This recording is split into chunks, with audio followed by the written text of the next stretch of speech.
If your home is anything like mine during the Christmas season, you might have an advent calendar prominently displayed in your home this time of year. Maybe yours is shaped like a Christmas stocking or a candy cane and filled with chocolates or Lego minifigures. But the goal is the same, counting down the days until Christmas. Advent calendar or not, we mark this whole season with anticipation. Kids are waiting to open presents, parents are waiting to finish shopping for those presents.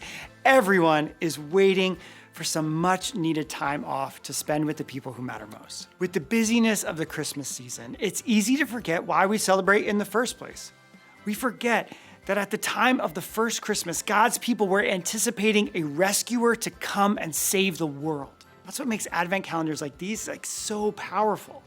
They allow us daily moments to stop and reflect on God, who loved us so much and sent Jesus to be our Savior. That's why this December, we're decking the halls and taking the whole month to focus on nothing but Christmas, celebrating Jesus, God's greatest gift. And we can't wait to shine a spotlight on crucial moments in the story as we count down to Christmas. We'll start with looking more closely at some of the prophecies about Jesus' birth, including our memory verse for the month, Isaiah 9:6. A child will be born to us, a son will be given to us. He will rule over us, and he will be called Wonderful Advisor and Mighty God. He will also be called Father who lives forever and Prince who brings peace. Once prophets announced that God was sending a Savior, the countdown was on. But no one could have expected that it would take hundreds of years before Mary or Joseph or any of the shepherds or wise men came on the scene.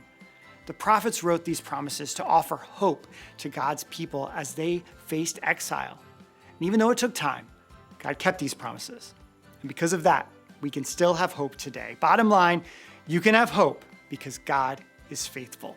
In week 2, we see that no matter how hectic our Christmas season might be, we can find peace.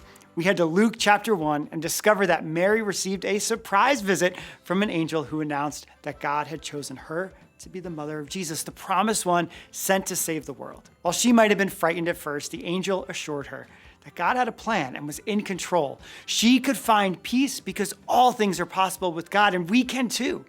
Bottom line, you can have peace because God has a plan.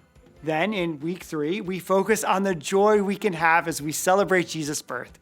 On the surface, it might have seemed like nothing was going right for Mary or Joseph. A census, no rooms to stay, and not to mention giving birth in a place where a whole lot of animals were sleeping. In spite of that, Jesus was born. God's rescue plan to save the world was in motion, and knowing that Jesus came to rescue us can help us find joy no matter what is happening this Christmas season.